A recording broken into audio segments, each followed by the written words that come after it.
I was just reading the latest clinical data on deep sleep and physical recovery, and it changes how we should evaluate the connection between sleep quality and repair capacity. Recovery is described as something that happens during sleep, but recovery does not simply happen. It is orchestrated by specific neuroendocrine mechanisms that operate preferentially during deep slow-wave sleep. Delta sleep produces high-amplitude, slow-frequency brainwaves characteristic of the deepest stages of non-REM sleep. During these waves, the anterior pituitary gland releases growth hormone in coordinated pulses. Growth hormone is not a single intervention. It is a systemic signal that orchestrates multiple recovery processes simultaneously: protein synthesis, tissue repair, metabolic remodeling, and hormonal cascade initiation. A major pulse of growth hormone secretion occurs with the onset of slow-wave sleep, and this secretory pattern is linked to the sleep stage itself rather than circadian timing. This means that delaying sleep onset delays the GH peak correspondingly. Sleep timing and sleep stage composition determine recovery hormone timing, not circadian phase alone. The supplied clinical evidence supports a specific conclusion.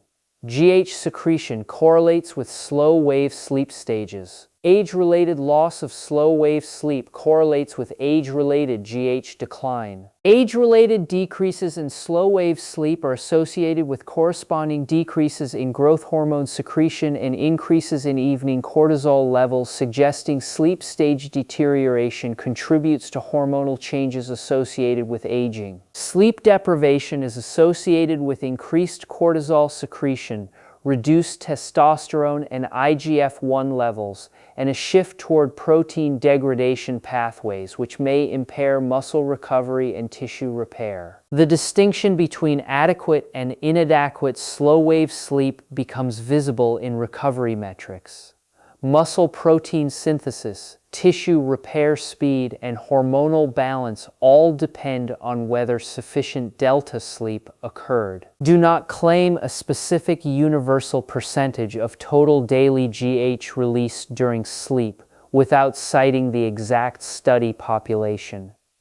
GH secretion patterns vary by age, fitness level, and hormonal state. Do not imply that GH supplementation achieves the same effect as natural sleep-linked secretion. The timing, pulsatile pattern, and coordination with other hormones during delta sleep are difficult to replicate pharmacologically. Growth hormone supports muscle protein synthesis by increasing amino acid uptake and activating anabolic signaling pathways. Without adequate GH, tissue repair slows even if nutritional support is present. Beyond muscle, delta sleep GH secretion supports skeletal recovery, immune system regeneration, and metabolic remodeling. This is systemic recovery, not isolated muscle repair. This is a hypothesis paper regarding sleep deprivation and muscle recovery. Do not present its framework as established causation. The proposed mechanism is plausible but requires clinical validation. The important limitation is that most human GH research comes from blood sampling and does not directly visualize tissue-level effects. Translating hormonal changes to tissue-specific recovery requires inference. Individual variation in GH response to sleep is substantial. Some people produce robust GH pulses during delta sleep. Others produce minimal GH despite equivalent slow-wave sleep time. The study population was healthy men. Do not generalize to all demographics without qualification. Women, aging populations, and those with metabolic conditions may show different GH sleep relationships. Do not imply reversibility of age-related sleep changes. While sleep quality can be improved through intervention, the age-related decline in delta wave amplitude and GH secretion cannot be fully reversed. Do not prescribe specific sleep durations as medical advice. Individual recovery needs vary. The goal is understanding the mechanism by which sleep duration affects recovery capacity, not applying universal prescriptions. What does hold is the basic mechanism. Delta sleep correlates with GH secretion. GH supports anabolic processes. Sufficient delta sleep means greater recovery hormone availability. What remains uncertain is whether increasing GH secretion through sleep optimization produces measurable increases in tissue recovery speed in healthy individuals without explicit training demands. Recovery depends not just on GH secretion, but on adequate substrate availability, metabolic state, and prior stimulus. Sleep provides the hormonal signal, but nutrition and training context determine what is actually repaired. Protecting slow-wave sleep becomes important for recovery capacity because that sleep stage is specifically associated with recovery hormone secretion. Loss of delta sleep means loss of recovery hormonal support. The timing of sleep relative to training stress matters. Recovery hormone secretion during sleep following training stimulus produces more efficient adaptation than GH secretion without prior training signal. Separate the mechanism from the outcome. The mechanism is clear. Delta sleep drives GH secretion. GH activates protein synthesis. The outcome depends on training stimulus, nutrition, and cumulative sleep quality. If you want to optimize recovery, the priority is consistent delta sleep.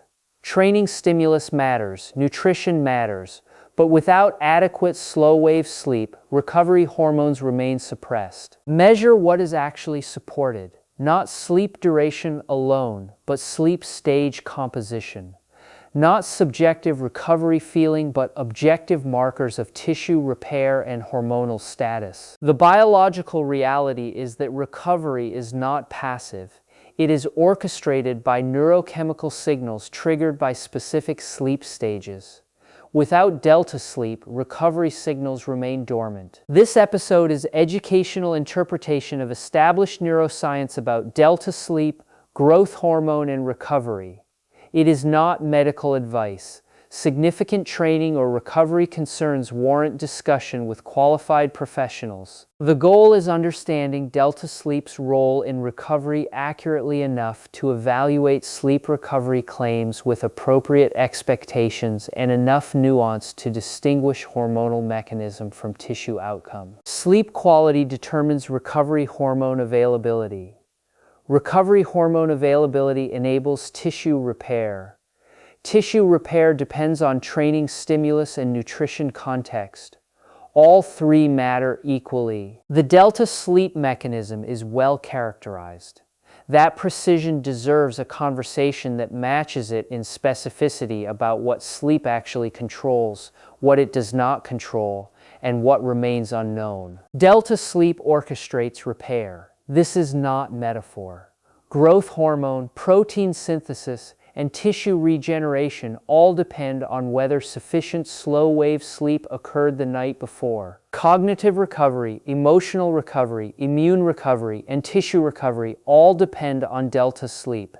This is not compartmentalized, it is systemic. The important limitation is methodology. Most GH timing studies come from controlled laboratory conditions.